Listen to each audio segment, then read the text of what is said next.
This is the Norris Group's Real Estate Investor Radio Show, the award-winning show dedicated to thought leaders shaping the real estate industry and local experts revealing their insider tips to succeed in an ever-changing real estate market. Hosted by author, investor, and hard money lender, Bruce Norris.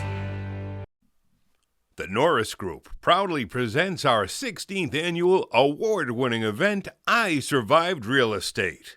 Industry experts join Bruce Norris to discuss evolving industry trends, real estate bubbles, inflation, and opportunities emerging for real estate professionals. All proceeds from the event benefit Make-A-Wish and St. Jude Children's Research Hospital. We want to thank our platinum partners, Inland Empire Real Estate Investment Club, San Diego Creative Investors Association, White Feather Investments, Wilson Investment Properties, UDirect IRA Services, MVT Productions, and Realty 411 Magazine.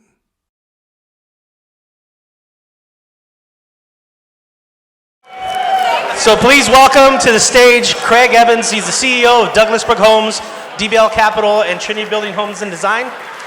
And Cornelius Burke. He is the VP of Legislative Affairs for the California Building Industry Association. Thank you. Bruce, take it away. Thank you. You have a quote that I wanted to ask you about. It says, "We are in crisis, so now we have to remove barriers." That's a really appropriate quote in California. What were the barriers? Thank you, Bruce, for opening this Pandora's box. Good evening, everybody. Cornelius Burke, Vice President of Legislative Affairs for the California Building Industry Association. We represent California's home builders. Our members, we build master plan communities, townhomes, ADUs, custom homes. We build about 85% of the new construction of homes in California, and California is a very tough state to do business. It's a beautiful state. We have Disneyland, we have the beaches, we have the mountains, but it's a tough state. Well, our top challenges here at the state capitol was the insurance crisis. As many of you know, probably experienced yourself, a lot of insurance premium either went up exponentially or policyholders saw their policies get canceled. So the California Building Industry Association worked with the governor's office, the insurance commissioner, to try to address that issue. It's still ongoing, but that's been the top issue of the state capitol for housing. Number two, it's been with us for a while now, is the California Environmental Quality Act, CEQA. It is so hard to get the green light to build anything in California because of rules such as CEQA, where people use it to stop projects under the guise of environmental issues. And just lastly, a lot of regulations that get added every year and a lot of new bills that emerge in Sacramento. One bill that we were able to defeat at the state capitol this year and hold for now is AB 68. This bill would limit our ability to build in suburban areas. It would have pretty much mandated statewide that the only new housing we could have is in infill areas, in urban areas near transit. Thanks to the work of the California Building Industry Association and others, we were able to stop that bill from proceeding in the state legislature this year. We also stopped another bill, AB 1000, which sought to limit warehouse development, particularly in the Inland Empire. And we also stopped another bill, AB 1335, that would have prevented home builders from selling 2 or more homes in one purchase. So a lot of bad bills we were able to stop at the state capitol that would have hurt our business and hurt our ability to increase the production of new homes in California. Well, thank you for thank you for standing up for something that's reasonable. Craig, you live in Florida. It's a little easier to build there. Yeah, I didn't have to fight any of these bills. It's fantastic. You know, I can get my permits in 30 to, well, I should say that. Now we're at about 90 days for a permit, so it's not, 19 years like some of the things here in California. So. Yeah, he's not joking about that. There was, a friend of mine that he called me up all excited. He had a tract of land approved, and it was in Menifee. And when he started, he was 72, and when he called, he was 91. I'm glad he was still around, you know? That's right. He's probably waiting just for that. It's like, all right. Craig, take me through the time frame. If you just need you're going to create a tract of lots. So you literally have a big parcel of land, and what would be the time process to say, okay, I'm going to build these out to a tract of houses? Approximately, what's the time frame in Florida to do that?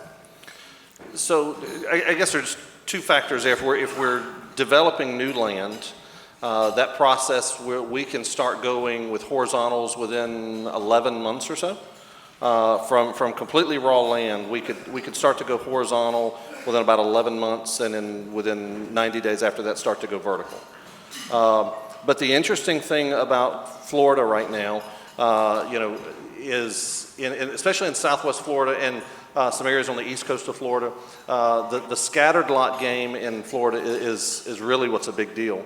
In the areas where we build on the southwest side, from south of Tampa down to Naples area, there's thousands and thousands and thousands of vacant lots. Cape Coral alone, at the beginning of this year, we still had 70,000 vacant lots, entitlements in and approved. You've got a city just east of us that has 104,000 square miles of vacant lots, entitlements in and approved. All I've got to do is to go pull a permit, and I can start building in 90 days. So the game changes in the state of Florida quite dramatically. Cornelius, has California got a big shortage of houses because of their policies? Absolutely. We are in a housing crisis because of these policies. The governor, when he ran for governor in 2018, his goal was 3.5 million homes by 2025. We're not there at all. The Department of Finance, they have 2.5 by 2030. We need to build as much housing as possible. And one of the challenges that we face in our state, we need a band of folks, everyone in this room, everyone up and down the state, to be cheerleaders for housing. The NIMBYism in this state is out of control. The policies that our elected officials push in Sacramento are very problematic to housing production. And we need folks to raise their hand and say, yes, in my backyard, we need more housing. I mean, just this week, the California Department of Housing and Community Development released a report on the city of San Francisco. Their land use approval process take hundreds of days to approve a project, hundreds of days to get a permit for a project. Then we look around and say, wow, why don't we have housing? It's because of our policies that make it so tough to build housing in our state.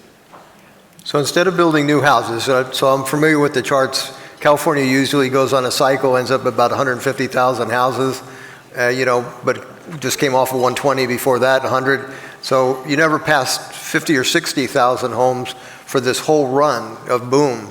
Last year, we tracked building permits. Last year we had about 130. What, 130 for what? Multifamily and multifamily. I'm talking about single family. Normally you have 150 single family. So they were absent like 100. It was because it just wasn't practical for a builder to go through the process? Is that basically it? You just go, eh. Some of it's just the land use approval process, some of it just the market dynamics, but yeah, a lot of it is the local land use approval process. So ADUs has become the thing.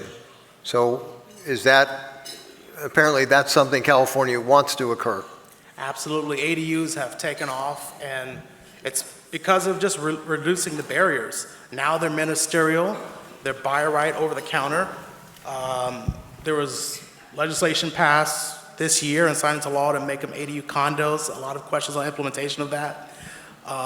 There's more financing available for ADUs, and they've taken off. ADUs has been just a huge growth throughout the state because of some of those barriers that have been removed. It's been my experience that density is not a good thing.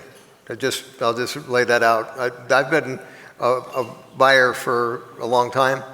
The best deals that I've ever gotten is when you have fourplexes tied together in an area. I bought them in Moreno Valley, San Bernardino, Riverside for nothing because of the density creates dangerous environments. So that's why I'm just trying to be concerned about something. When Aaron passed away, I actually drove around Riverside to visit each of the houses that he was at. You know what was in common? There were cars parked on the not the street, on the lawns of every house. So we had a 5-bedroom house at one point. There were 5 cars on the lawn. So they had 5 people. So, you know, when you're adding ADUs, is there some consideration about, okay, we're adding maybe too many people in one place, as opposed to, you know, your statement was really interesting. We're in a crisis, and now we have to move barriers. You know, that's a good thing to think out in advance, right? So as you're getting housing demand, but you're placing it inside of an existing house, and now you're saying, I think there's even rules now passed that becomes possible to deed as an owner. Is that correct? Yes, and also, interesting enough, SB 1069, which was signed into law in 2016, doesn't require parking requirements, so that's some of the challenges that you're talking about. Yes, we do see a lot of challenges with more infill development, parking, and just noise, a lot of challenges. But as we talked about with AB 68, we have a state legislator who doesn't want any suburban housing. He doesn't want? Any suburban housing at all. Right. So we do see this tug of war with policymakers and urban planners who believe that all the growth should be in infill areas near transit. And quite frankly, we say no, we need housing in suburban areas, we need housing in infill areas, we need obviously high-rise development, we need single-family homes, we need duplex, we need them all. That's what we preach at CBIA. So I think we'll see this tug of war continue between policymakers and urban planners and folks saying, hey, you know what, let's accommodate all the growth in urban areas near transit. Also, one of the things that we have to do in the home building industry, particularly when we build master plan communities, is deal with this new regulation called VMTs, vehicle mile travel. Historically, when we build any project, we have to do level of service. How do you reduce congestion if you're building a shopping center or a master plan community? How do you reduce congestion in the streets? Now under VMTs is how do you eliminate trips totally? This policy says people shouldn't be driving at all. Yes, at all. So these are the policies that we try to push back against and say we need balance. This isn't realistic to the market-based economy that we have today. Interesting. I like that I'm in Florida right now, you know? We need to be more like Florida, absolutely. Well, you know, there's a chart that I paid attention to when you make decisions, and there's migration of money. So this is serious. So Florida has the most migration of billions of dollars by far. When you look at the top 10 list, Florida's number is more than number 2 through 9. On the negative side, California has got the most wealth leaving. And, you know, that's the part of the problem with the policies, you know, that you're just going, okay, there's nothing available other than an ADU. You know, you guys have land still available and like amenities and all that. It's just hard to understand why they're saying, well, we can't build any tracks there, you know. It's just sad. You know, Bruce, you were talking in the last segment a little bit about from a permit perspective. You know, if we look at the amount of permits that were pulled just in 2021, everybody thinks that 2021 was this fantastic year of construction. The reality was the amount of permits that were pulled nationwide for 2021 matched what was pulled in the year 2000. Okay. So we reached about 1.1 million permits in 2000, about the same thing in 2021. Nationally. Yeah. You know, we swelled up to about 1.8, 1.9 in the 05 and 06. Right, but that was crazy. We dropped down to about 25% right. in 07. Right. So, you know, we're coming back up, and in the aspect of there's a shortage on housing, which you started talking about. I guess my question out of that is, and you and I were talking about this beforehand, how you know, it's easy for me in Florida to say, I don't have those problems.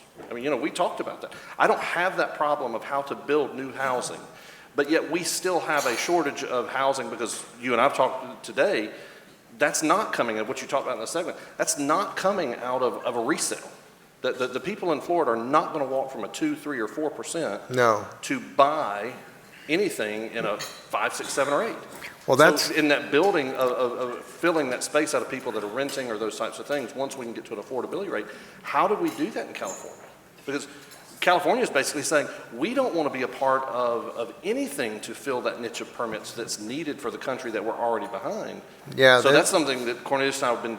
We spent 30 minutes talking about the product. Well, that's why there's so many people leaving, right? It's just they can't find the home that they want. So it's just discouraging because I'd lived in California for a long time, but it's hard for somebody to start here, right? Because of the price and everything. But then you're saying, okay, can you imagine? I can't imagine the conversation with my wife. Okay, the only thing that's available is an ADU above somebody else's garage. Well, we get to own it. That wouldn't go over too good. Craig, I wanted to ask you something on the building side. Do habits change of builders? So let's say you're building in 2020, you're probably as comfortable as can be speccing without a buyer in hand. Does that habit change to where are builders now waiting until they have maybe a contract more often before they build?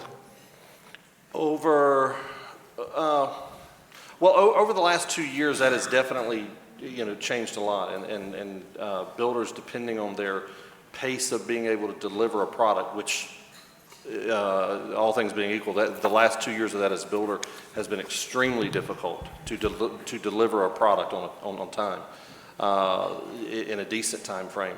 But a lot of that over the last few years has taken place because if you gave a fixed contract starting in 2000 that you wrote in February of 2000 and you delivered that product in let's say August or September, you'd had a 35% price increase on your cost of goods.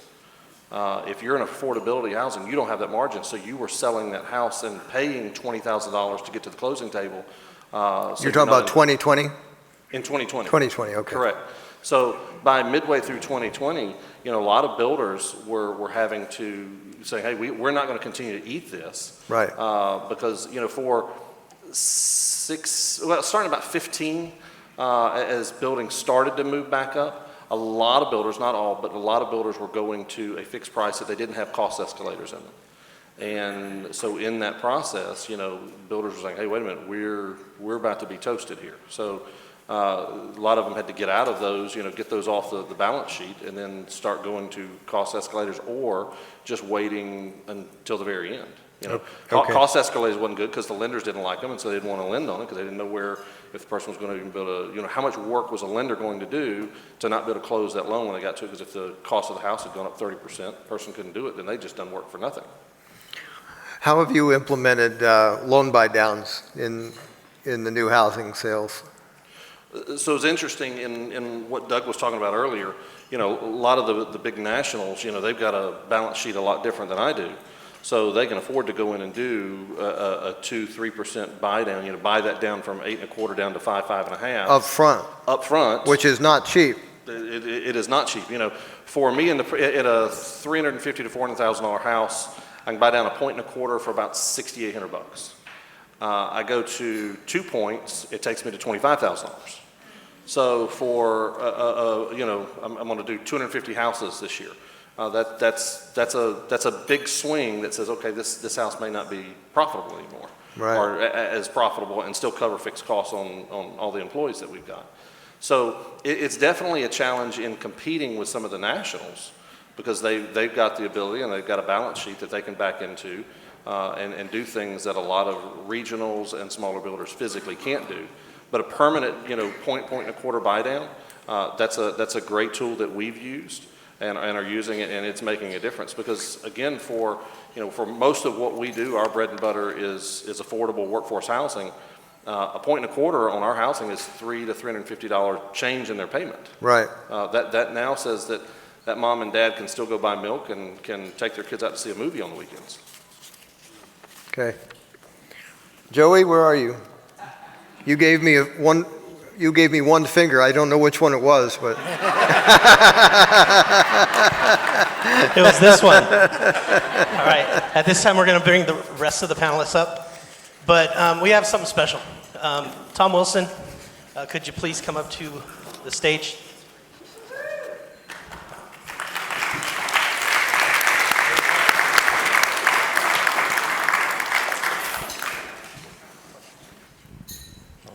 Is that on? Hello. Yeah. Hello. So we can't, I think, say that we're happy that Bruce is going to retire from this, or this would be the last event. But we also didn't want to let it go by without acknowledging the humanity of this gentleman. Thank you, guys. Thank you.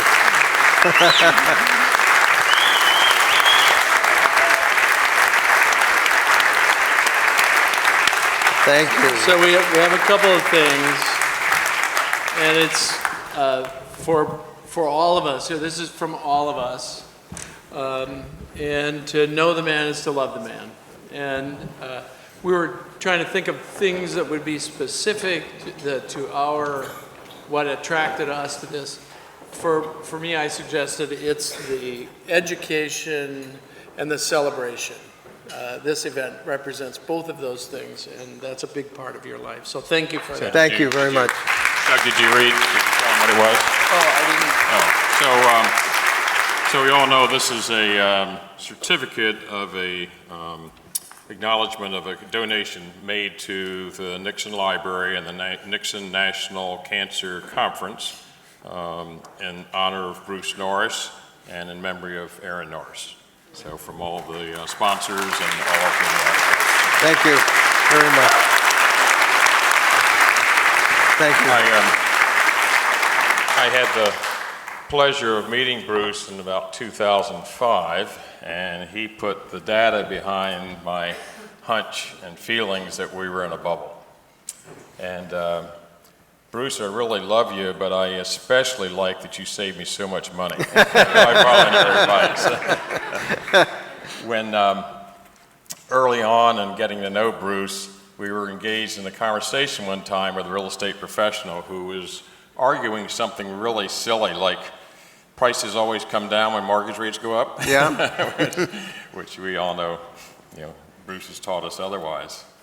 And when the conversation was over, I turned to Bruce and said, "Bruce, you were so quiet. You didn't really argue your case, your perspective, which I know is quite different." And he said, "Tom, I'm never interested in being right. I just want to get it right." Is that so, Bruce Norris? Yeah.